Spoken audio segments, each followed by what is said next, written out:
Today, the Corporation for Public Broadcasting, that's the conduit for federal funds to NPR and PBS, announced it's shutting down. It is rarely possible to find someone who hasn't watched Sesame Street, and for many of us, it was the first place we learned our letters with Elmo. At least for me.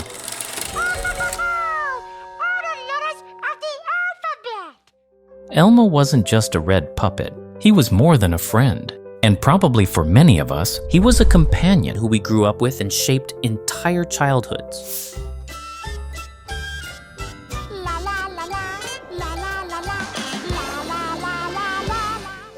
How about Mr. Rogers? It's a beautiful day in this neighborhood, a beautiful day for a neighbor. Would you be mine? With him, it wasn't just about learning kindness. It was more like having a gentle neighbor who cared about you. The French chef with Julia Child even made French cooking feel simple at home. But today, those voices of trust and learning aren't just fading. They're on the edge of extinction. Countless cultural and educational programs couldn't survive the games of politics. In 2025, Congress cut every dollar that kept the corporation alive. And just like that, half a century of kids' shows, local news, and even emergency alerts is on the chopping block. Most people never thought it could actually happen, but now it has. What is really going on with our most iconic figures? What actually happened? What does it mean for us? And where is it heading? Those are the questions, and by the end of this video, you'll have some of the answers.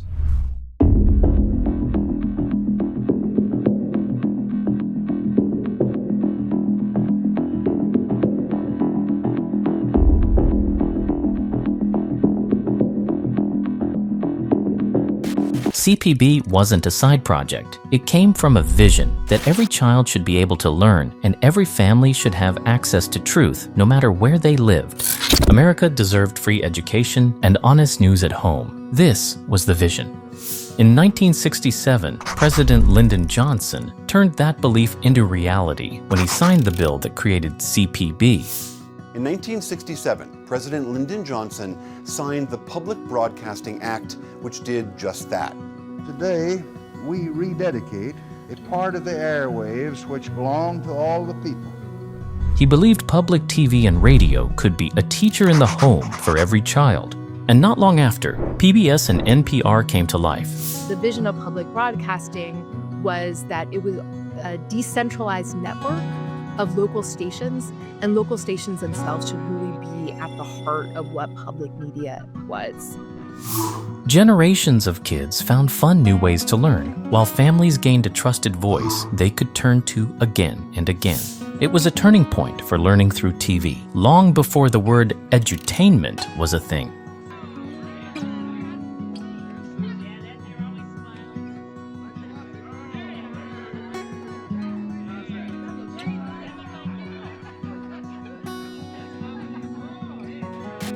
And it worked. Before long, millions of Americans were tuning in. PBS became the place kids went for shows that taught letters, numbers, and manners. Mr. Roger! What's his first name? Roger? It touches on so many topics that we deal with as parents. Even though Mr. Rogers isn't around now and isn't playing on TV now, he still has an impact on this generation. It really molded who I was as a kid, and I would really be curious to know what he would think of today. NPR became the voice families trusted, calmer, deeper, and smarter than the shouting matches on commercial radio. For many households, CPB wasn't just background noise. It was the steady companion that filled living rooms, kitchens, and car rides, woven into everyday life. What set CPB apart was who it included.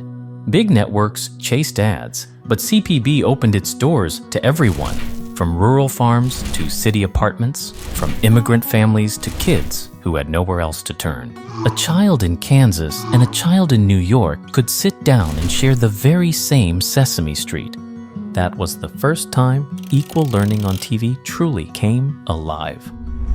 PBS went on to become America's most trusted media for nearly 20 years. Families trusted it because the reporting felt calmer, more factual, like the unforgettable all-night coverage of the Watergate hearings that set the standard for honesty. Of judgment, the Watergate hearings, is made possible in part by a grant from the Corporation for Public Broadcasting. And in a rare moment of unity, both Democrats and Republicans believed it was worth keeping. For decades, CPB was one of the few things both sides could agree on. But like all fragile truces, it wasn't built to last. By the 1990s, a new wave of critics started to grow louder, mostly from the conservative side of politics. They argued CPB was leaning left, promoting values they said didn't reflect real America. To them, public broadcasting wasn't neutral at all. It looked like propaganda, hiding behind kids' shows and news. And soon, one label stuck in people's minds: biased and wasteful. And it's shocking how quickly trust that took decades to build began to crumble. From then on, almost every budget season turned into a fight. Lawmakers would argue over whether to cut its funding or rescue it once again. At one point, it wasn't any politicians who saved the corporation. I feel that if we in public television can only make it clear that feelings are mentionable and manageable, we will have done a great service. I think it's wonderful. Looks like you just earned the $20 million. The money itself was tiny compared to the trillions spent elsewhere.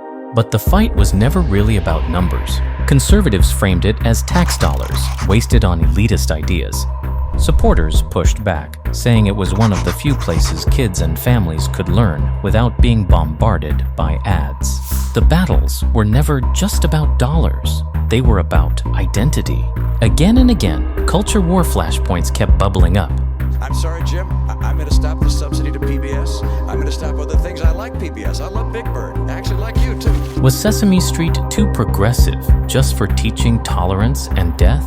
Was NPR too coastal in the way it covered America? These weren't arguments over programming schedules. They were struggles over who gets to define American culture and identity itself. By the time Donald Trump entered the White House, those struggles had hardened into open hostility. Defunding CPB wasn't just a policy idea anymore. It was pushing leftism, liberal indoctrination, propaganda from the left.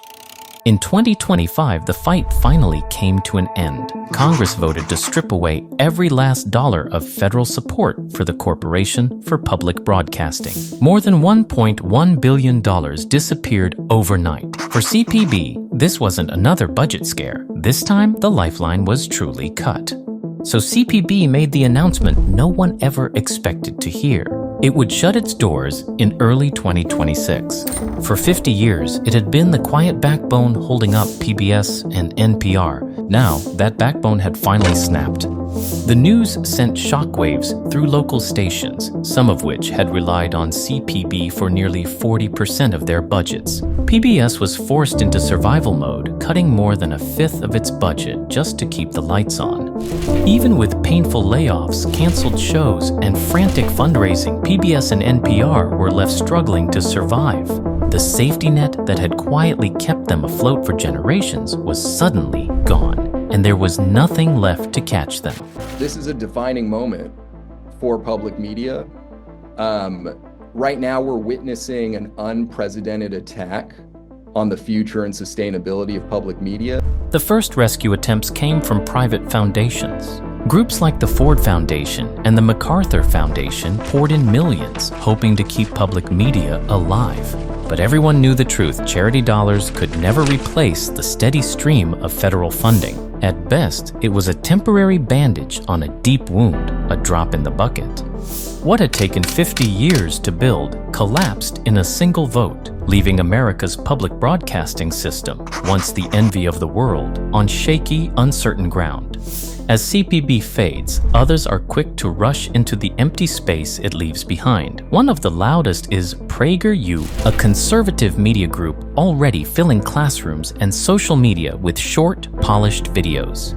With political backing and government partnerships, they're stepping in as the so-called alternative to PBS and NPR. And they won't be the last. More ideological outlets are lining up, eager to shape what children and families see, hear, and believe. The danger is easy to see. Take CPB away and suddenly news and education are left wide open to politics and profit. Small town stations might shut down. Families who once had free, trusted shows in their living rooms could be stuck choosing between loud commercials or one-sided spin. And when that happens, the promise of equal learning slips away, along with a piece of American democracy.